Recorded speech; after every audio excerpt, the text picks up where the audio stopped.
Very short process, একদম সহজ করে ভাবো। আজ class P block elements group 16 special কিছু প্রপার্টিজ নিয়ে আজকে আলোচনা। আমরা আস্তে আস্তে আগের দিন যেটা করানো হয়েছে গ্রুপ 15 আর গ্রুপ 16 এর কিছু কমন পার্ট নিয়ে আলোচনা করেছি। আমরা একদিনে একটা গ্রুপ 18টা প্রসেস করে দিয়েছিলাম, গ্রুপ 17টাকে দুটো ভাগে ভাগ করেছিলাম, গ্রুপ 15-16 এর কমন পার্টটাও আমরা দুটো ভাগে ভাগ করে করিয়েছি। তো আজ ক্লাস নাম্বার 6, যেখানে শুধুমাত্র গ্রুপ 16 নিয়ে আলোচনা হবে। শুধু গ্রুপ 16 এর যত প্রপার্টিজ আছে করিয়ে দেবো এবং গ্রুপ 16 পুরো কমপ্লিট। সামনের দিন গ্রুপ 15 করালে পুরো থিওরিটিক্যাল পি ব্লক চ্যাপ্টার পুরো কমপ্লিট। শুধু রিয়াকশন গুলো বাকি থাকবে, সেটা আর একটা ক্লাস, মানে অনেকটাই ক্লাস, কারণ বুঝতেই পারছো এটা অনেক মার্কস, অনেক স্কোরিং, ভালো করে করতে হবে। দেখো টপিক গুলো দেখো, গ্রুপ 16 এর যত অক্সাইড কম্পাউন্ড আছে সেটা নিয়ে ফার্স্ট আলোচনা করব, যত অক্সো অ্যাসিড আছে সালফারে সেগুলো নিয়ে আলোচনা করব, সালফিউরিক অ্যাসিড ম্যানুফ্যাকচার নিয়ে আলোচনা করব, ওজোন নিয়ে আলোচনা করব, ওজোন গ্যাস, অ্যালোট্রপি অফ সালফার, সালফারের বহুরূপতা নিয়ে আলোচনা করব। তো প্রথম আমাদের যেটা আলোচ্য বিষয় সালফারের সালফার নয়, সমস্ত গ্রুপ 16 এলিমেন্টের অক্সাইড। তো গ্রুপ 16 এলিমেন্টের অক্সাইড মানে সালফার, সেলেনিয়াম, টেলুরিয়াম, পোলোনিয়াম। প্রথম সালফারের অক্সাইড মানে মাথায় চলে আসছে SO2, SO3, হ্যাঁ কি না? তো SO2 কিভাবে করি, যেমন তোমরা স্ট্রাকচার হাইব্রিডেশন শিখেছো অলরেডি, নোবেল গ্যাস এই একদম প্রথম ক্লাসে শিখেছো, সেই একইভাবে করব। প্রথমে সেন্ট্রাল অ্যাটম ছাড়া যে আদার্স অক্সিজেন অ্যাটম, তার ইলেকট্রন কনফিগারেশন করে আগে দেখে নেওয়া হয়েছে। এতে মোট আনপেয়ার্ড ইলেকট্রন দুটো, অযুগ্ম ইলেকট্রন দুটো। তার মানে একটা অক্সিজেন যদি দুটো আনপেয়ার্ড থাকে তাহলে দুটো অক্সিজেনের মোট 4টে আনপেয়ার্ড। তার মানে সালফারকেও 4টে আনপেয়ার্ড রেডি রাখতে হবে, কিন্তু সালফারের আনপেয়ার্ড দেখছি দুটো, ওই জন্য সালফার এক্সাইটেড স্টেটে গিয়ে 4টে আনপেয়ার্ড তৈরি করলো। ঠিক আছে, এই করার পরে SO2 মানে বুঝতেই পারছো অক্সিজেন দুটো আনপেয়ার্ড মানে দুটো বন্ড করবে, মানে ডাবল বন্ড করবে, ডাবল বন্ড করেছে।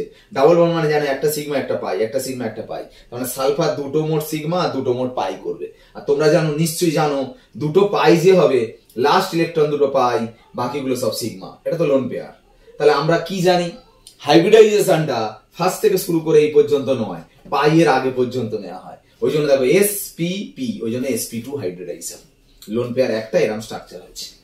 আর পাই বন্ডটা যে হয়েছে, এই পাইটার অরবিটালটা কিসে আছে? পিতে, আর এই পাইয়ের অরবিটালটা আছে ডিতে। ওই জন্য একটা পি পাই ডি পাই, একটা পি পাই পি পাই।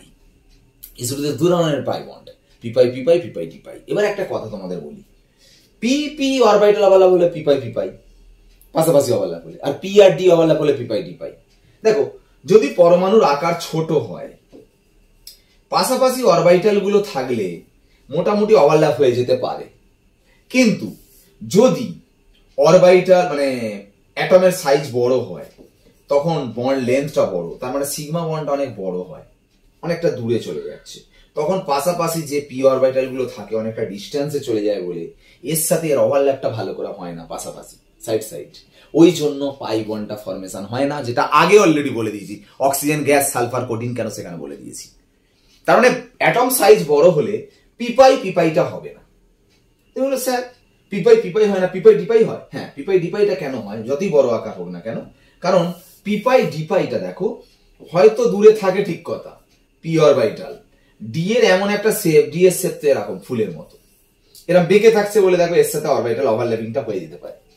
কিন্তু পি তো পুরো এরকম সোজাসুজি দাঁড়িয়ে থাকে, তো এরকম ওভারল্যাপিংটা আর হয় না যদি অ্যাটমের সাইজ বড় হয়। তো SO2 তে হয়ে যায়, কিন্তু সেলেনিয়াম ডাইঅক্সাইডে হবে না। ওই জন্য সেলেনিয়াম ডাইঅক্সাইডের জন্য স্ট্রাকচার করতে যাবে এইটাই, পিপাই ডিপাইটা হয়ে যাবে, পিপাই পিপাইটা হবে না। ওই জন্য পিপাই পিপাই হয়নি বলে দেখো দুটো ইলেকট্রন পড়ে রয়েছে, পাই বন্ডটা হয়নি। তো কি হবে তাহলে? এরকম ভাবে পড়ে থাকবে কেন? এইরকম যে সেলেনিয়াম ডাইঅক্সাইড গুলো এরকম ভাবে যে পড়ে রয়েছে, তখন এর সাথে এটা জুড়ে যাবে, এর সাথে এটা জুড়ে যাবে, এর সাথে এটা জুড়ে যাবে, তখন একটা বড় একটা শৃঙ্খল চেন তৈরি করবে। আবার অনেক সময় জুড়েও যেতে পারে। তাহলে দেখো সেলেনিয়াম ডাইঅক্সাইডের স্ট্রাকচার অন্যরকম হয়ে গেল, সাইজ বড় হয়ে গেল, এত বড় চেন। সালফার ডাইঅক্সাইড দেখো ছোট। যাদের বড় সাইজ তাদের মলিকিউলস গুলোর মধ্যে অ্যাট্রাকশন বেশি, যত অ্যাট্রাকশন হাই তত কাছাকাছি আসবে। ওই জন্য CO2 সলিড, কঠিন পদার্থ। আর সালফার ডাইঅক্সাইড গ্যাস, একইভাবে যেমন অক্সিজেন গ্যাস সালফার কঠিন আমরা করিয়েছিলাম, সেম ব্যাপার। তবে মনে রাখবে একটা কথা, সেলেনিয়াম ডাইঅক্সাইড সলিড অবস্থায় এরকম স্ট্রাকচার। তাহলে কি সেলেনিয়াম ডাইঅক্সাইডকে এরকম স্ট্রাকচার করা যায় না? এরকম স্ট্রাকচার, হ্যাঁ, স্পেশাল প্রসেসে সবই করা যায়। আবার SO2 কেও আবার এরকম স্ট্রাকচার করানো যায়। জল সাধারণ অবস্থা কি? H2O liquid.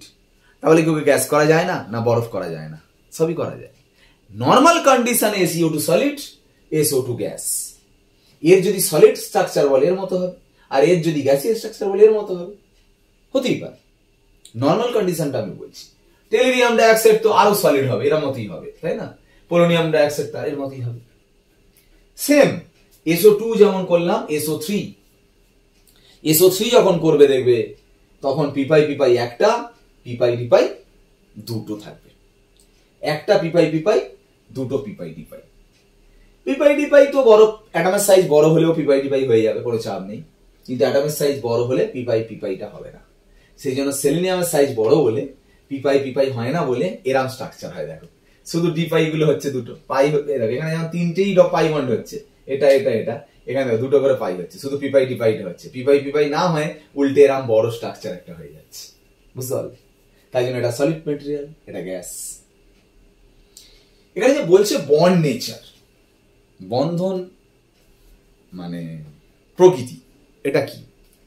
দেখো একটা কথা বলতে চাই যে সালফার ডাইঅক্সাইড যে আনলে এই যে বন্ড দেখছো, এটা পিপাই ডিপাই, এটা পিপাই পিপাই, রেজোন্যান্সের মাধ্যমে এটা পিপাই পিপাই, এটা পিপাই ডিপাই হতে পারে। তার মানে দুটো বন্ডের নেচার সেম।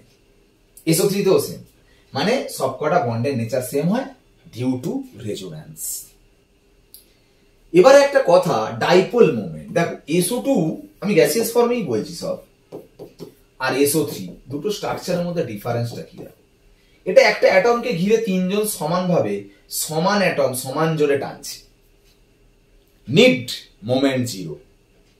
কিন্তু এখানে দুজন যে জোরে টানবে, লোন পেয়ার তো সেরকম জোরে কি টানবে? তার মানে একটু এই দুটোর মানে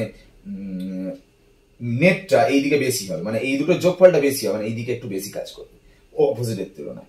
তার মানে একটু হলেও স্মরণটা হবে, নেট মোমেন্ট একটা থাকবে। মানে এটা ধ্রুবীয়, মানে পোলার মলিকিউল, এটা অধ্রুবীয় নন পোলার মলিকিউল, ঠিক আছে? ডাইপোল মোমেন্ট এর জিরো নয়, এর ডাইপোল মোমেন্ট জিরো। যাই আমরা পরেরটাই যাচ্ছি কি, সিম্পল অক্সাইড। দেখো অক্সাইড পড়ছি, অক্সাইডই কিন্তু পড়ছি, অক্সাইডের যাবতীয় যা কিছু সব পড়বে। সিম্পল অক্সাইড, মিক্সড অক্সাইড, পরেরটা দেখো সাব অক্সাইড, পলি অক্সাইড, নর্মাল অক্সাইড, কত অক্সাইড পড়বে। সিম্পল অক্সাইডের চারটে আমি ক্যাটাগরি করছি। দেখো acidic, basic, amphoteric, neutral. Acidic মানে আম্লিক, বেসিক মানে ক্ষারীয়, অ্যাম্ফোটেরিক মানে উভধর্মী, নিউট্রাল মানে প্রশম। যারা অ্যাসিডিক আম্লিক তারা কি কার সঙ্গে রিয়াকশন করবে? ক্ষার বা বেসের সাথে রিয়াকশন করবে। আর যারা বেসিক মানে ক্ষারীয় তারা অ্যাসিডের সঙ্গে রিয়াকশন করবে। অ্যাম্ফোটেরিক উভধর্মী, অ্যাসিড ক্ষার দুজনের সঙ্গে রিয়াকশন করবে। নিউট্রাল কারোর সাথে রিয়াকশন করবে। মনে রাখবে অ্যাম্ফোটেরিক অক্সাইড গুলো ভালো করে মুখস্থ তোমাকে রাখতেই হবে। কেন? কারণ আমরা সবাই জানি মেটালের অক্সাইড হচ্ছে বেসিক, আর নন মেটালের অক্সাইড হচ্ছে অ্যাসিডিক। ধাতুর অক্সাইড ক্ষার, অধাতুর অক্সাইড আম্লিক। তাহলে ধাতু আর অধাতু যদি চিনতে পেরে যাও তাহলে অ্যাসিডিক না বেসিক বলে দিতে পারবে। কিন্তু কিছু মেটাল, যাদের যতই মেটাল হোক না কেন তার অক্সাইড বেসিক হচ্ছে না, অ্যাম্ফোটেরিক হচ্ছে, যেমন Al2O3, ZnO, এগুলো তাহলে মুখস্থ রাখতে হবে। এইগুলো মুখস্থ রাখার পর যদি কোনো মেটাল থাকে তার অক্সাইড মানে বেসিক, এগুলো মুখস্থ করার পর যদি কোনো নন মেটাল থাকে তার অক্সাইড মানে অ্যাসিডিক হবে, কোনো চিন্তা নেই, ঠিক আছে? তো নিউট্রাল গুলো হলো। মিক্সড অক্সাইড একটা ব্যাপার কি, আমরা আগে পড়তাম কি Fe3O4, Pb3O4, এগুলো কেউ অক্সাইড নয়, এগুলো মিক্সচার। Fe3O4 বলে কিছু হয় না, Fe2O3 আর FeO দুটো মিশে এটা তৈরি হয়। মানে দেখো Fe3O4, Pb3O4 মানে PbO2 আর 2PbO মেলালে দেখো Pb3O4 আসছে। মানে দু রকমের অক্সাইড মিশে এটা তৈরি হচ্ছে, এ নিজে কোনো অক্সাইড নয়। মিক্স অক্সাইড মানে দু রকমের অক্সাইড মিশে যে নতুন একটা ফর্মুলেশন আসছে সেটাকে মিক্স অক্সাইড বলছি, বুঝা গেল? তো নেক্সট একটা কথা বলা, সাব অক্সাইড, পলি অক্সাইড, নর্মাল অক্সাইড, এটা আলাদাভাবে তোমায় চিনতে হবে। কিরকম? কোন অক্সাইড ফর্মুলায় যদি দেখো অক্সিজেনটা কম পরিমাণে আছে সেটা সাব অক্সাইড, বেশি পরিমাণে থাকলে পলি অক্সাইড, আর যদি ঠিকঠাক থাকে নর্মাল অক্সাইড। যেমন আমি একটা কথা বলি, কার্বন আর অক্সিজেনের যদি অক্সাইড বলা যায়, কার্বনের ভ্যালেন্সি তোমরা জানো 4, যোজ্যতা 4, অক্সিজেনের ভ্যালেন্সি যোজ্যতা 2, তাহলে এ একটা নিল, এ একটা নিল, মানে C2O4, কাটাকুটি করলে 2 দুগুণে 4 মানে CO2। তাহলে কার্বন আর অক্সিজেনের বিক্রিয়ায় অ্যাকচুয়ালি অক্সাইড হওয়ার কথা এটা, কিন্তু CO ভালো করে দেখো CO2 মানে কি, এখানে অক্সিজেন দুটো, কার্বন একটা, কিন্তু CO তে দেখো একটা কার্বন, অক্সিজেন একটা, তার মানে অক্সিজেন তুলনামূলক কম আছে, নর্মাল ভ্যালেন্সি অনুযায়ী যা হওয়ার কথা তার থেকে কম আছে, তার মানে এটা হচ্ছে তোমার সাব অক্সাইড। বুঝতে পারলে? পলি অক্সাইড গুলো আবার দেখো, একটা এক্সাম্পল দেখাচ্ছি। ধরো H2O2, কেন পলি অক্সাইড বলছি শোনো। ধরো হাইড্রোজেনের ভ্যালেন্সি 1, অক্সিজেনের ভ্যালেন্সি 2, এ একটা নিল, এ একটা নিল, তাহলে H2O1। তাহলে দেখো হওয়ার কথা এটা, H2O2 তে দেখো হওয়ার কথা O1, এখানে হয়েছে O2, বেশি আছে, ওই জন্য পলি অক্সাইড। KO2 ও পলি অক্সাইড, কেন দেখো KO2 কোথায়, KO2 না, K এর 1 ও এর 2 মেলালে হবে K2O, K দুটো ও একটা হওয়ার কথা, এখানে আছে K একটা ও দুটো, তাহলে ও বেশি হচ্ছে, ওই জন্য এটাও একটা পলি অক্সাইড। পলি অক্সাইড সাব অক্সাইড চিনে গেছো, কিন্তু পলি অক্সাইডের যে ভাগগুলো কি করে চিনবে শোন। পার অক্সাইড, সুপার অক্সাইড। পার অক্সাইডে এই আয়নটা থাকবে, আর অক্সিজেনের অক্সিডেশন নাম্বার মানে জারণ সংখ্যা এটা হবে, আর সুপার অক্সাইডে এই আয়নটা থাকবে, মনে রাখবে, আর জারণ সংখ্যা বা অক্সিডেশন নাম্বারটা -½ হবে। যেমন দেখাচ্ছি, পার অক্সাইড H2O2, যেমন H2O2 তো কি করবে, O2 আছে, O2টাকে ব্র্যাকেট দিয়ে বাইরে এক দাও, দেখো H প্লাস O2 2 মাইনাস, দেখো O2 2 মাইনাস যেটা বলছিলাম। আর যদি এর অক্সিজেনের অক্সিডেশন নাম্বার বের করো, হাইড্রোজেনের +1 × 2, অক্সিজেনের x × 2 = 0 করলে x = দেখো -1 আসছে, দেখো -1। KO2, O2টার বাইরে 1 বসাও, K প্লাস O2, এখানে 1 আছে মানে মাইনাস, এখানে 2 ছিল বলে O2 2 মাইনাস হয়েছিল, এখানে O2 মাইনাস, O2 মাইনাস মানে সুপার অক্সাইড। আর ও এর যদি বের করো দেখো K এর +1, x × 2 = 0 করলে দেখো -½ আসছে, তার ভ্যালেন্সি আসছে -½ দেখার চেনার উপায়। তবে ডাইঅক্সাইড ওরকম ভাবে চেনা যাবে না, মানে এরকম কোষে ডাইঅক্সাইড গুলো মুখস্থ রাখবে, এই কটা এইরকম স্ট্রাকচার হয় এদের, তাদের বলে ডাইঅক্সাইড। ডাইঅক্সাইড গুলো মুখস্থ রেখে বাকিগুলো মনে রাখবে, যার O2 মাইনাস হবে সেটা সুপার অক্সাইড, আর যার O2 2 মাইনাস হবে সেটা পার অক্সাইড। আর পলি অক্সাইড তো বুঝতেই পারছো, অক্সিজেন বেশি থাকলে যেভাবে শেখালাম, আর কম থাকলে সাব অক্সাইড। আর নর্মাল অক্সাইড মানে এই যেমন এটা H2O, দেখো হওয়ার কথা ছিল এটা, এটা ওয়ে বেশি আছে বলে এটাকে পলি অক্সাইড বলছো, আর এইটাই যখন হবে সেটা নর্মাল অক্সাইড, যা হওয়ার কথা সেটাই যখন হবে সেটা নর্মাল অক্সাইড, তাই না? তো নেক্সট, পিরিয়ডিক টেবিলের লেফট টু রাইট আস্তে আস্তে জানো, বাম দিক থেকে ডান দিকে যদি যাই আস্তে আস্তে কি বাড়ে, নন মেটাল, অধাতু বাড়ে। নন মেটালের অক্সাইডকে কি বলে, অ্যাসিডিক, তার মানে আম্লিকতা বাড়বে। আর ওপর থেকে নিচে গেলে বেসিসিটি মানে ক্ষারকীয়তা বাড়বে। গ্রুপের ওপর থেকে নিচে গেলে ক্ষারকীয়তা বাড়বে, আর বাম দিক থেকে ডান দিকে গেলে আম্লিকতা বাড়বে। আর যদি কোনো একটা পার্টিকুলার মৌলের ডিফারেন্ট অক্সাইড দেয়, সবার অক্সিডেশন নাম্বার বের করবে, করে যার অক্সিডেশন নাম্বার যত বেশি তার অ্যাসিডিটি তত বেশি, ব্যাস সিম্পল ব্যাপার। নেক্সট টপিক যেটা আমরা আসবো সেটা হচ্ছে অক্সো অ্যাসিড অফ সালফার। সালফারের যতগুলো অক্সো অ্যাসিড আছে, যতগুলো ততগুলোই আমি লিখেছি, প্রত্যেকের নামগুলো একটু দেখে নেবে বই থেকে অবশ্যই। প্রত্যেকের অক্সিডেশন নাম্বারও তুমি বের করতে পারবে, এস এর বের করতে পারবে না, সালফারের প্রত্যেকের অক্সিডেশন নাম্বার H এর +1 × 2, সালফারের x, ও এর -2 × 4 = 0 করে সালফারের বের করে দেবে, +6 আসবে, বের করতে পারবে। কিন্তু স্ট্রাকচার গুলো জানতে হবে।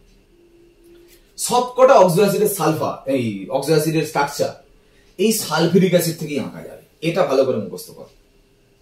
S ডাবল বন্ড ও OH, এটা থেকে সবকটা পাওয়া যাবে, দেখবে। দেখো এইটাই এঁকেছি এখানে, শুধু OH এর জায়গায় OH করে একটা ও বাড়ি দিয়েছি, তখনই এটা হয়ে গেল। ঠিক এইটাই এঁকেছি, শুধু ডবল বন্ড ওটা তুলে দিয়ে লোন পেয়ার করেছি, তখন এটা হয়ে গেল। এইটাই আবার এঁকেছি, শুধু ওটাকে তুলে দিয়ে সালফার করেছি, তখন এটা হয়ে গেছে। এইটা থেকেই এটা এঁকেছি, এই সালফিউরিক অ্যাসিড দুখানা এঁকেছি, ভালো করে দেখো, দেখাচ্ছি। এখানে একটা সালফিউরিক অ্যাসিড আনলে, আর একটা উল্টো দিক থেকে সালফিউরিক অ্যাসিড আনলে, এঁকেছো। এখান থেকে জাস্ট দুটো H দুটো O বের করে দাও, এটা জুড়ে দাও, দেখো এটা চলে আসছে। আবার শুধু জলটা বের করে দিয়ে মাঝখানে যদি একটা O রেখে দাও, তখন এটা আসছে। আবার শুধু দুটো H বের করে দুটো O শুধু রেখে দাও, তখন আবার এটা আসছে। H2H2OH সব সালফিউরিক অ্যাসিড থেকে আঁকা যায়। সবকটা স্ট্রাকচার মুখস্থ রাখতে হবে। তুমি বলে কেন স্যার MCQ কোশ্চেনে যদি পড়ে কি মুখস্থ রাখার দরকার কি? ধরো বললো সালফারের কটা অক্সো অ্যাসিড দিয়ে এক্সাম্পল দিয়ে বললো, বলো কোনটাতে এই বন্ডটা আছে, এই তো ও বন্ড এখানে আছে, এই তো ও বন্ড এখানে আছে। তাহলে MCQ তে অনেকভাবেই কোশ্চেন দেওয়া যেতে পারে, স্ট্রাকচার তোমার লাগবে। নেক্সট দেখো সালফিউরিক অ্যাসিড প্রিপারেশন, তোমরা অবশ্যই পড়েছো ক্লাস 8, 9 কোনো একটাতে। স্পর্শ পদ্ধতিতে, কন্ট্যাক্ট প্রসেস। সালফার নিয়ে প্রথমে O2 দিয়ে সালফার ডাইঅক্সাইড বানাবে, সালফার ডাইঅক্সাইডকে অক্সিজেনের সঙ্গে রিঅ্যাকশন করে SO3 বানাবে, ক্যাটালিস্ট হিসেবে V2O5 ভ্যানাডিয়াম পেন্টক্সাইড দেবে। সালফার ট্রাইঅক্সাইডে সালফিউরিক অ্যাসিড দিলে ওলিয়াম তৈরি হবে, এটা ভালো ইম্পর্টেন্ট, ওলিয়াম। তাতে জল দিলে সালফিউরিক অ্যাসিড। এই চারটে রিঅ্যাকশনের মধ্যে মেন রিঅ্যাকশন হচ্ছে এইটা। এই রিঅ্যাকশনে SO3 প্রোডাকশন যত বেশি হবে, সালফিউরিক অ্যাসিডের প্রোডাকশন তত বেশি হবে।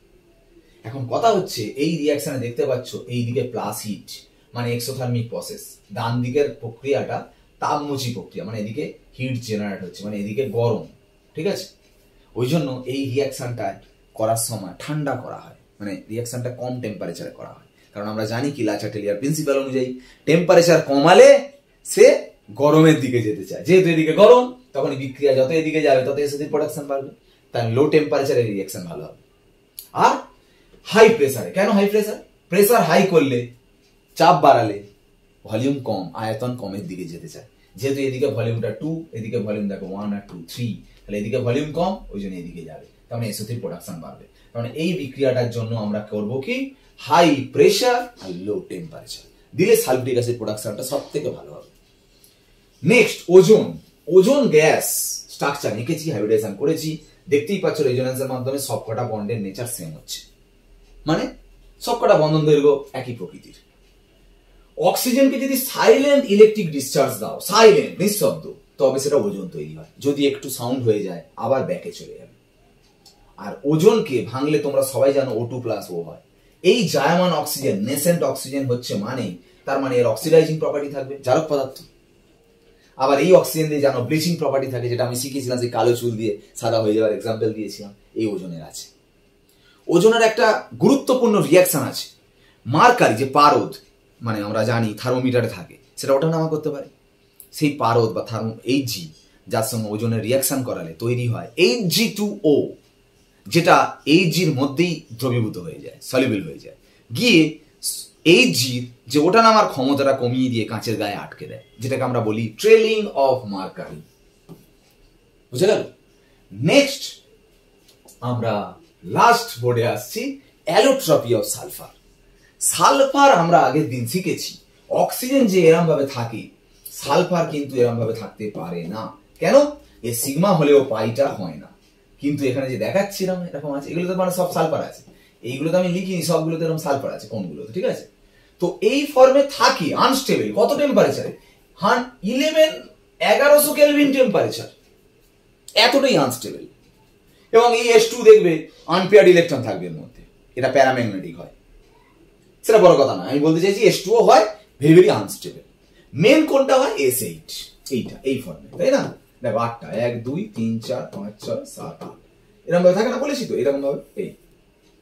এইটাও S8, এটাও S8, এটা S6, এটা SN, এটাকে বলে ক্যাটিনা, এটাকে বলে চেয়ার, এটাকে বলে মনোক্লিনিক সালফার, এটাকে বলে রম্বিক সালফার, সবকটার আলাদা আলাদা নাম। এই সালফার সব থেকে স্টেবল, এই সালফারের ডেন্সিটিও বেশি এর তুলনায়। কেন বলতো? এটা দেখো একটার সাথে আরেকটা দেখো বসে গেছে খাপে খাপে, এটা দেখো এমন মাঝখানে ফাঁকা জায়গা আছে, ভিতরে ডেন্সিটি কম, মানে ঘনত্ব কম, ডেন্সিটিটা কমে যাবে। বুঝে গেল ব্যাপারটা? আর H2 আনস্টেবল, এরাও হয়, কারণ সালফারের এতগুলো রূপকের অ্যালোট্রপি সম্ভব হয়। টোটাল সালফার শুধু নয়, গ্রুপ 16 এলিমেন্ট কমপ্লিট। পরের দিন শুধুমাত্র নাইট্রোজেন পরিবার, নাইট্রোজেন ফ্যামিলি, গ্রুপ 15 ফ্যামিলি নিয়ে আলোচনা করব। পি ব্লকের টোটাল থিওরি কমপ্লিট হবে, আর একটা ক্লাস কষ্ট করে দেখে নিতে হবে শুধু রিঅ্যাকশনেরটা, হলে পি ব্লক পুরো শেষ। আজ ক্লাস এখানে শেষ করলাম, ওকে বাই।